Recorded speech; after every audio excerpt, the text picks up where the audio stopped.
आदरणीय गरीबदास साहिब जी की अमृतवाणी मंगलाचरण। गरीब नमो नमो सतपुरुष को नमस्कार, गुरु की नहीं सुर नर मनजन साधुआ संतो सर्वस दे नहीं। सतगुरु साहेब संत सब दंडो तुम प्रणाम, आगे पीछे मध्य हुए तिनको जहाँ कुर्बान। नराकार निर्विषम काल जाल व बंधनम, निर्लेपम निज निर्गुणम अकल अनुबेषुंदनम। सोहम सुरति समाप्तम सकल समाना निर्तल, उज्ज्वल हिरंबर हर दमंबे पर वह अथा है वार पार नहीं मध्यतम। अनाहद मंत्र सुखसलाद मंत्र, अजोख मंत्र बेसुन मंत्र, निर्वाण मंत्र थी है। आदि मंत्र युगादि मंत्र, अजल अभंगी मंत्र, सदा सत्संगी मंत्र, लौलीन मंत्र गैर गंभीर है। सोहम सुभान मंत्र, अगम अनुराग मंत्र, निर्भय अडोल मंत्र, निर्गुण निर्बंध मंत्र, निश्चर मंत्र नेक है। गैबी गुलजार मंत्र, निर्भय निराधार मंत्र, सुमरत सुकृत मंत्र, अगमी अबंच मंत्र, अदली मंत्र अलेख है। फजलम फराक मंत्र, बिन रसना गुणलाप मंत्र, झिलमिल जहूर मंत्र, सर्वंग भरपूर मंत्र, सैलान मंत्र सार है। निरंकार गर्क मंत्र, तेज पुंज परख मंत्र, अदली अबंध मंत्र, अजप्पा निरसंद मंत्र, अविगत अनहद मंत्र, दिल में दीदार है। वाणी विनोद मंत्र, आनंद असोद मंत्र, कुर्सी करार मंत्र, अनबय उचार मंत्र, उज्ज्वल मंत्र अलेख है। साहिब सतराम मंत्र, साई निकाम मंत्र, पारक प्रकाश मंत्र, हीरंबर उल्लास मंत्र, मौले मलार मंत्र, पलक बीच खलक है। कौन ब्रह्मा का पिता है, कौन विष्णु की माँ, शंकर का दादा कौन है, हमको कूदे बता। यह जानने के लिए कृपया सुनिए जगत गुरु तत्वदर्शी संत रामपाल जी महाराज के। शादी होगी, शादी हुई, शादी होते ही अपनी पत्नी को छुआ तक नहीं और कहा मैं तो जंगल में तप करूंगा। अब उसकी पत्नी कहती है कि आप अच्छे महापुरुष हो, आज शादी हुई है, अब तुम घर छोड़ के जा रहा है, या तो शादी ना करवाता या बाद में करवा लेता। तो कहता है कि पहले मैं तप करके आऊंगा, साधना करूंगा, अच्छी संतान उत्पन्न होगी। ये करके बहाना चल पड़ा। तो फिर कहा कि मैं जब कुछ साधना कर लूंगा तेरे पास बीज शक्ति भेज दूंगा, तुझे गर्व रहेगा। अपारा ऋषि ने 10 वर्ष 11 वर्ष साधना की, एक कव्य को अपनी बीज शक्ति दे दी कि तू ले जाकर मेरी पत्नी को देना। एक सिद्धि होती है। वो कौवा उसको एक पत्ते में लिए हुए आ रहा था और एक दरिया के ऊपर से जा रहा था। कौवे के मुख से वो पत्ता छूट गया और वो शक्ति जो है एक मछली ने खा ली। उस मछली के अंदर एक लड़की बन गई। वो लड़की को एक धीमर ने, मछियारे ने, और वो बोटिंग का भी काम करता था, नाविक ने, वो मछली धीरे धीरे काटी। उसको पता होता है उनको कि इसमें कोई वस्तु मिल जाती है। तो उसमें एक लड़की, बिल्कुल लड़की पाई और उसका फिर उसने अपनी पुत्री की तरह उसकी परवरिश की। जब वो लड़की 12-13 वर्ष की होगी, एक वर्ष के बाद उसने 2 वर्ष के बाद वो भी शक्ति भेज दी। तो जब वो लड़की 13-14 वर्ष की होगी, उधर से ऋषि अपनी साधना करके वापस आ रहा है। उस दरिया के किनारे आके खड़ा हो जाता पाराशर ऋषि। उस समय वो लड़की जो है, जो पाराशर ऋषि की ही बेटी समझो, जो उसी की बीज शक्ति से मछली के अंदर उत्पन्न हुई थी, वो लड़की अपने मछियारे पिता की रोटी लेकर आई हुई थी, वो नाविक की, मल्लाह की, और वो मल्लाह रोटी खा रहा था। पाराशर ऋषि आया, उसने कहा कि मल्लाह मुझे पार करो, शीघ्र जाना है। उस मल्लाह को पता था कि इधर जो वन से संत आते हैं, ऋषि आते हैं, ये तोम बन कर आते हैं, ये साधना करके आते हैं, इनमें सिद्धियां होती हैं, और जरा सी इनकी बात की अवहेलना होगी तो ये श्राप दे देते हैं। तो उसने कहा महाराज मैं तो खाना खा रहा हूं, जरा सा आप इंतजार करो। तो उसने कहा कि नहीं, मुझे इतना समय नहीं है। तो उस लड़के ने कहा बेटी, अपनी पुत्री से कहा कि जा बेटी तू ऋषि को दरिया से पार करा, नौका चला ले जा। अब जब बीच दरिया के बीच में जब जा रही नौका तो वो ऋषि के मन में खोट आ गया युवा लड़की देख के। अब बदमाशी करनी चाहिए तो लड़की ने कहा, हे प्रभु, चारों तरफ सब दुनिया देख रही है, मेरे पिता देख रहे हैं, क्योंकि वो डर रही थी बेटी कि ये कहीं निकम्मा शराब भी दे दे, इनसे इतना भी डर लगता था। अपनी बचाव करना चाहती है तो ऋषि ने क्या किया, वो सिद्धि जल उठाया और चारों तरफ धुंध कर दी और अपना मुंह काला किया। अब क्या बताते हैं परमात्मा, ताहू के बिंद से उसका नाम फिर मछोदरी रखा हुआ था, और उस मछोदरी फिर उस लड़की से फिर व्यास जी उत्पन्न हुए। उस लड़की को जो पाराशर से गर्भ रहा तो वेद व्यास जी उत्पन्न हुए। तो यहां गरीबदास साहिब कहते हैं, ताहू के बिंद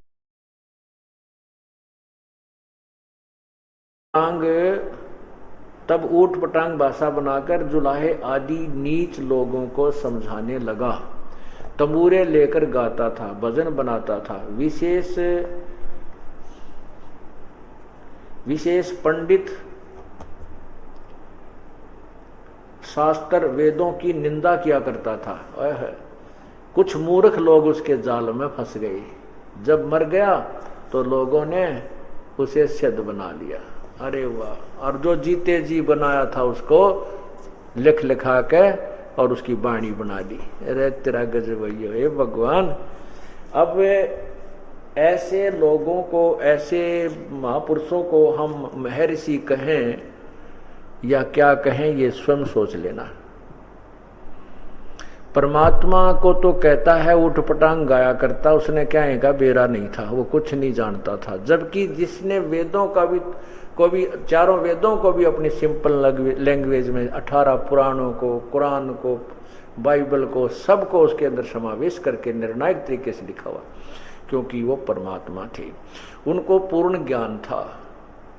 वह स्वयं ही तत्वदर्शी संत की भूमिका करने आए थे, और परमात्मा के बिना परमात्मा की वाणी को कोई नहीं खोल सकता, परमात्मा के ज्ञान को कोई नहीं बता सकता। यही ऋग्वेद मंडल नंबर 9 के सूक्त नंबर 96 के मंत्र 16 से लेकर और 20 तक निर्णायक ज्ञान दिया है कि वो परमात्मा बालक रूप धारण करके जो प्रकट होता है तो वो आप ही आकर के अपने तत्व ज्ञान को समझाता है, और उसको कबीर वाणी कहते हैं। लोकोक्तियों के माध्यम से, दोहों के माध्यम से अपने यथार्थ ज्ञान को समझाता है। और वो परमात्मा तीसरे मुक्ति धाम, यानी एक ब्रह्म का लोक, दूसरा परब्रह्म का लोक, तीसरे मुक्ति धाम वो यानी सतलोक में रहता है। और वही परमात्मा फिर चौथे धाम में भी रहता है, क्योंकि सतलोक से ऊपर जो चौथा धाम है वो अकय लोक है, अनामी लोक है। वहां पर भी वो पूर्ण परमात्मा कबीर परमेश्वर ही रहता है। और यहाँ पर भी आता है, वो दोनों स्थानों पर भूमिका करता है। वहां पर वो एक सफेद ऊपर एक गुमज के अंदर, एक बहुत बड़े गोल आकार के गुमज में, यानी उसके अंदर गुमद के अंदर विराजमान रहता है। साकार है, एक देशीय है, वेद स्पष्ट कर रहे। तो अब ये स्पष्ट हो गया कि स्वामी जी कहते हैं कि कबीर क्या फूल बनूगा थे, कलियां थी कि बाद में फूल हो गया, खिल गया और फूल में उत्पन्न हुआ और बाद में फूल हो गया। अब यही रहस्य आपको आने वाले सत्संग, ये सत्संग जो चलेंगे इनमें क्लियर किया जाएगा। क्योंकि पिछले सत्संग में, पिछली पूर्णमासी पर आपने जो 5 दिन का सत्संग सुना था, उसमें इस परमात्मा की हम कंप्लीट महिमा, पूर्ण महिमा नहीं बता सके, क्योंकि ये बहुत विस्तृत है, उसमें बहुत थोड़ा ही ज्ञान आपको प्राप्त हुआ था। तो उसी को अब इन आने वाले सत्संगों में उसकी पूर्ति की जाएगी। अब इसी बात को स्पष्ट किया जाएगा कि वो परमात्मा पूर्ण ब्रह्म कबीर जी हैं, और वो कमल के फूल पर प्रकट हुए थे। ये आपको हमने पिछले सत्संगों में समझा दिया था। और अब उस परमात्मा ने क्या क्या ज्ञान दिया, कैसे कैसे दिया, वो भी आगे सत्संगों में बताया जाएगा। अब जो हमारा निर्णय चल रहा था कि गीता जी के ज्ञान अनुवाद करने वालों को ज्ञान नहीं था, वेदों के अनुवाद करने वालों को तत्व ज्ञान, उनको ज्ञान कति नहीं था, वो अज्ञानी थे। अगर ये ज्ञान होता, उनको अनुवाद कर देना कोई दूसरी अलग बात है, क्योंकि शब्दों के अर्थ लिख देना ये एक सेपरेट इशू, और उसका सारांश समझाकर जनता तक पहुंचाना वो अलग विषय है। यदि इन लोगों को ज्ञान होता तो उस वेदों का ज्ञान नहीं था, पढ़ते थे। कहते गुरु बिन वेद पढ़े जो प्राणी, समझे न सार रहे अज्ञानी। सदगुरु के बिना वेद पढ़ने से भी ज्ञान नहीं था स्वामी जी को, क्योंकि वेद पढ़े उन्होंने, अनुवाद भी किया, लेकिन ज्ञान नहीं था कि परमात्मा हमारे पापों का नाश कर देता है, साधक के पापों का नाश कर देता। अगर ये ज्ञान होता, वेद का ज्ञान होता, तो सत्यार प्रकाश में नहीं लिखते कि परमात्मा पाप अक्षमा नहीं करते, नाश नहीं करते। इसी प्रकार गीता जी के अनुवाद कर्ताओं ने अनरस कर रखा है 18वें अध्याय 17वें अध्याय का जो 23वां श्लोक है, ओम तत्सत इति निर्देश ब्रह्मण त्रिविद समर्थ है। उसको मैं दास समझा रहा था आपको। और बच्चों, आप विद्यार्थी हैं, विद्यार्थी मीन योगी, योगी कहो, भक्त कहो, विद्यार्थी स्टूडेंट कहो, आप आध्यात्मिक स्कूल के आप विद्यार्थी हैं इस विद्यालय के। आपको ऐसे रटा दूंगा इसका, इन गीता और वेदों को उंगलियां पा जाएंगे आपके बच्चे। बच्चे गुण गाया करेंगे परमात्मा के, बार बार इन सदग्रंथों को फिर उठाने की जरूरत भी नहीं पड़ेगी। अब जहां प्रसंग चल रहा है कि गीता ज्ञान दाता ने स्पष्ट कर दिया कि मेरी भक्ति करनी है तो मुझे प्राप्त होगा, उसकी भक्ति करनी है उसके पास चला जाएगा, सच्चिदानंद घन ब्रह्म को प्राप्त कर लेगा। उसके लिए तत्वदर्शी संत की खोज कर 4थे अध्याय के 34वें श्लोक में कहा है कि उस तत्व ज्ञान को समझने के लिए कि उसको उस परमात्मा की भक्ति करनी है, उसके 4थे अध्याय के 34वें श्लोक में स्पष्ट किया कि उस परमात्मा के उस तत्वदर्शी संतों की खोज कर और उनसे विनम्र भाव से दंडवत प्रणाम कर, ये देखिएगा, यही पवित्र गीता जी।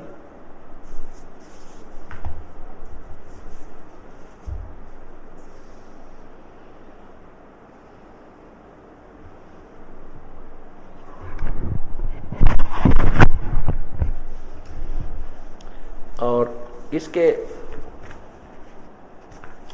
अध्याय नंबर 4 के और श्लोक नंबर 34 पर आइए। गीता ज्ञान दाता कह रहा है कि मैं नहीं जानता उस तत्वदर्शी तत्व ज्ञान को। ये स्पष्ट कर रहा है कि उस ज्ञान को तू तत्वदर्शी ज्ञानियों के पास जाकर समझ। भली भांति दंडवत प्रणाम करने से, उनकी सेवा करने से, कपट छोड़कर सरलता पूर्वक प्रसन्न करने से वे परमात्म तत्व को भली भांति जानने वाले ज्ञानी महात्मा तुझे तत्व ज्ञान का उपदेश करेंगे।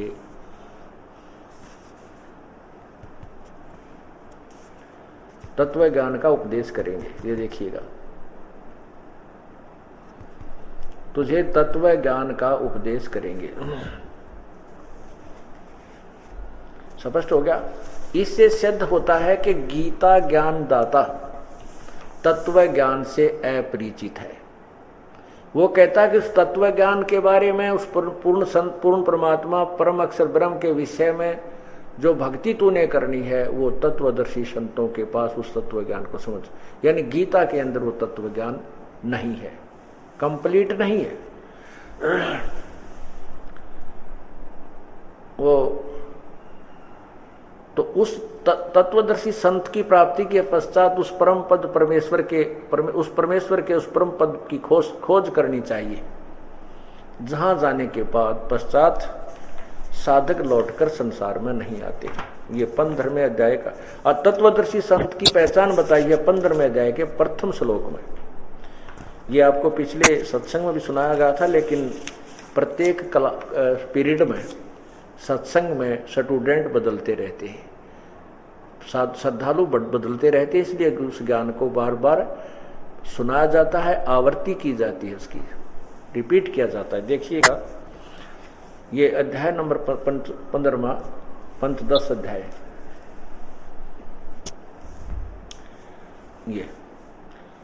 ये 15वां अध्याय है। पंचदश अध्याय। अच्छा, यहाँ इसमें प्रथम अध्याय में स्पष्ट किया है कि कौन है, कैसा है वो तत्वदर्शी संत। ये लिखा है ऊर्ध्व मूलम अधः शाखम, ऊर्ध्व मूलम अधः शाखम अश्वत्थम प्राहु अवम छंदासी यस्य प्रणानी ये तम वेद स वेदवित। ऊर्ध्व मूलम ऊपर को जड़ वाला, अधः शाखम नीचे को शाखा वाला, ये पीपल का मजबूत वृक्ष है, अविनाशी वृक्ष यानी सृष्टि रूपी उल्टा लटका हुआ संसार रूपी वृक्ष है। इसके छंदासी यस्य प्रणानी पत्ते आदि इसके विभाग हैं।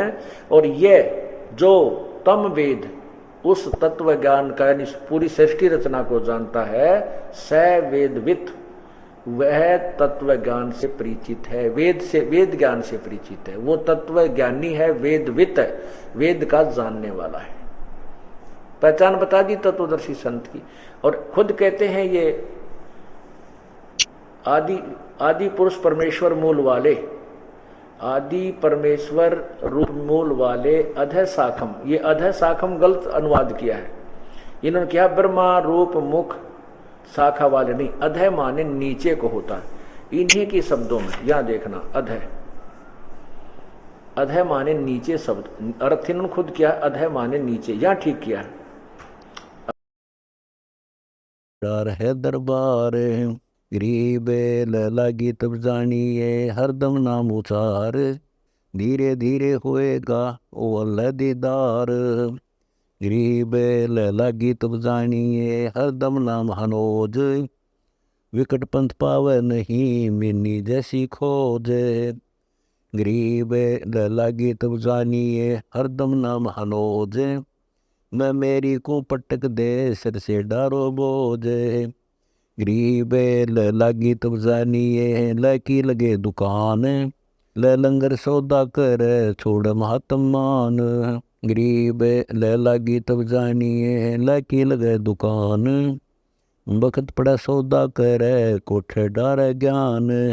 गरीब महंगा सस्ता देख ले सौदा करे विचार, दुगने तिगने चौगने करे सो साहूकार।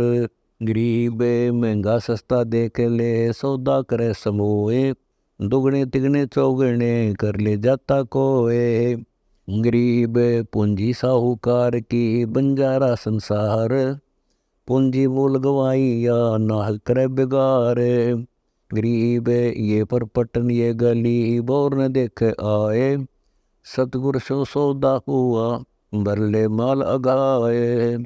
गरीब ये पर पटन ये गली बोर न देख आए, सतगुरु सो सौदा हुआ लीजे माल लदाए। गरीब ये मुक्ति निज पीठे है ये मुक्ते बेजार, सतगुर सो सौदा बहा बरले बाल दलार। गरीब राम नाम निज सार है राम नाम निज मूल, राम नाम सौदा करो राम नाम नहीं भूल। गरीब इस दुनिया में आए कर इन चारों को बंद, काम क्रोध सोचू हरा लोभ लपटिया अंध। गरीब मोह मुआसी पकड़ ले ममता का सरताज, दुर्मति दामन गिर होए नीचल नगरी राज। गरीब ज्ञान योग और भक्ति ले शील संतोष समाधि, ले लागी तब जानिए छूटे सकल उपाधि।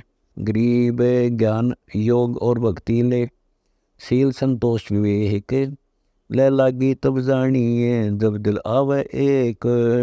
गरीब गगन गरज भाटी चवे हीरा घंटक सार, ले लागी तब जानिए उतरे नहीं खुमा कोई।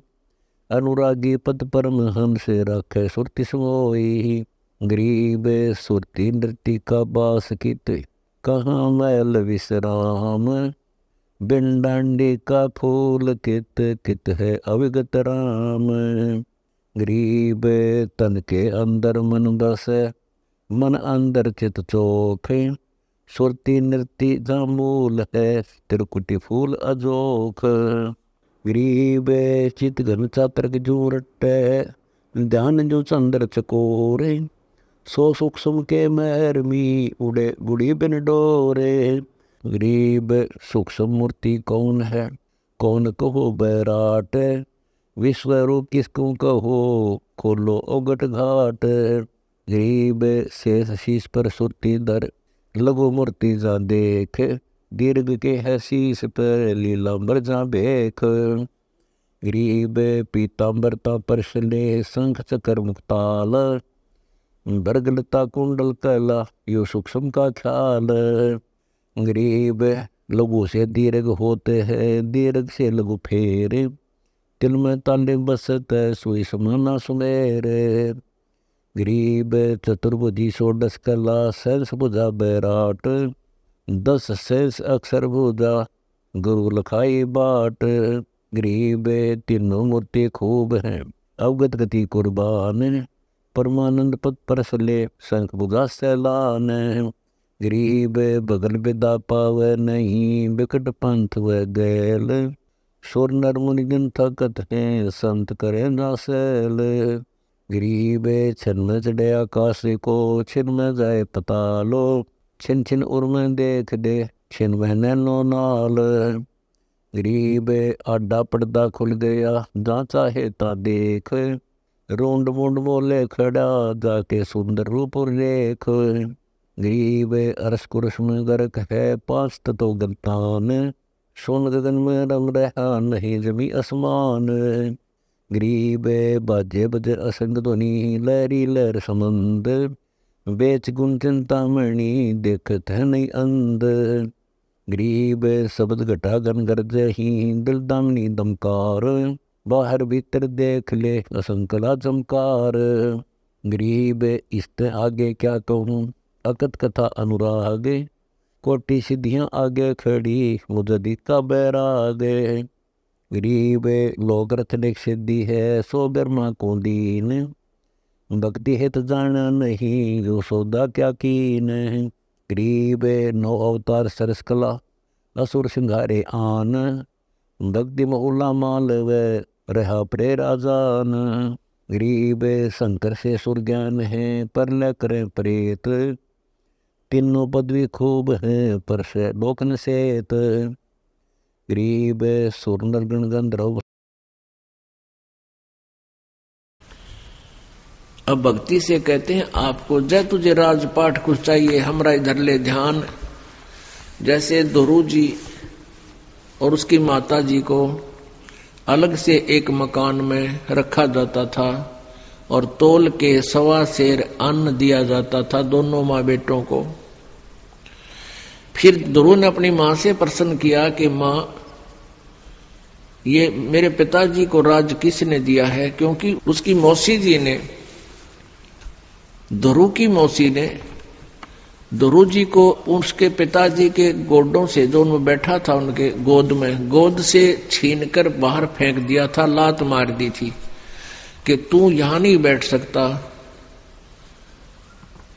तो रोता हुआ अपनी माँ के पास आया और कहा, माँ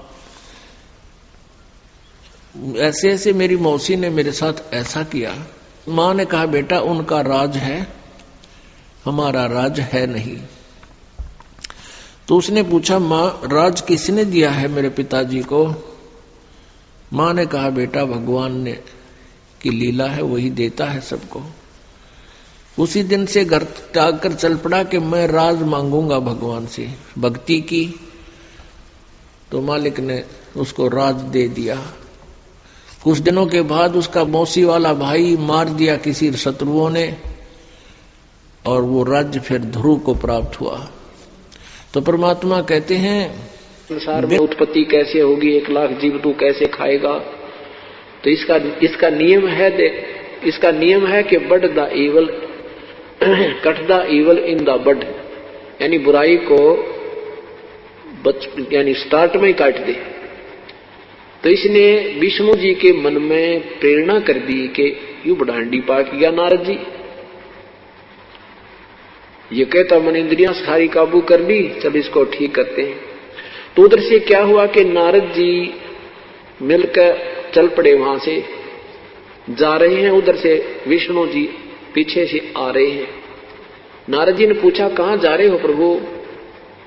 हाँ, कहाँ जा रहे हो प्रभु? कि भाई मैं इधर जाना है, इस लोक में घूम के आऊंगा, आप चलोगे मेरे साथ? नारद जी कहने लगे, मैं तो खाली हूं, आपके साथ ही चल पड़ता हूं, आपकी आज्ञा हो तो। विष्णु जी कहने लगे, आ जाओ मेरे साथ आ जाओ। तो चलते चलते एक दरिया के साथ जा रहे हैं, दरिया के साथ साथ चल रहे हैं। तो नारद जी से कहा विष्णु जी ने कि ऋषि जी आप खड़े रहो, मैं पानी पी कर आता हूं। विष्णु जी ने कहा, नारद जी ने कहा, नहीं महाराज, मैं आपके लिए पानी यहीं लाता हूं, आप यहां रुको और मैं आपका सेवक हूं। तो भगवान विष्णु ने कहा कि नारद जी पहले स्नान करना दरिया में, फिर पानी लाना। अच्छा जी।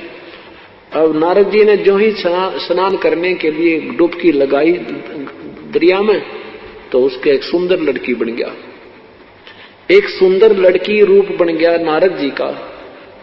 उधर से उसी नगरी का एक राजा टहलने के लिए आया, वह सुंदर लड़की देखी। राजा ने पूछा, कन्या तू कौन है, कहां से आई है, क्या तेरा नाम है, कौन तेरा गांव है? लड़की ने कहा कि मुझे नहीं मालूम मैं कौन हूं, कहां से आई हूं, मेरी बुद्धि काम करना बंद कर चुकी है। राजा ने उस लड़की को अपने साथ लिया, घर ले आया, पटरानी बना दी। कहते हैं 72 संतान हुई उसके, और फूली नहीं समावे, पोतेर पोती हो गए, ठाठ हो गए, और फिर फूली नहीं समावे, और खूब मेरे तो बढ़िया कोई नहीं, मेरी इतनी संतान है। फिर क्या होता, उस राजा का किसी दूसरे राजा से युद्ध हो जाता है, और उस राजा ने पूरे के पूरे परिवार का विनाश कर दिया। परमात्मा की कथा सुनो, परमात्मा की कथा की चर्चा करो। इसके अतिरिक्त जो भी बातें करते हो, सुनते हो, वह सब व्यर्थ है। ऐसे ही आध्यात्मिक वीडियो देखने के लिए हमारे चैनल विश्व विजेता संत रामपाल जी महाराज को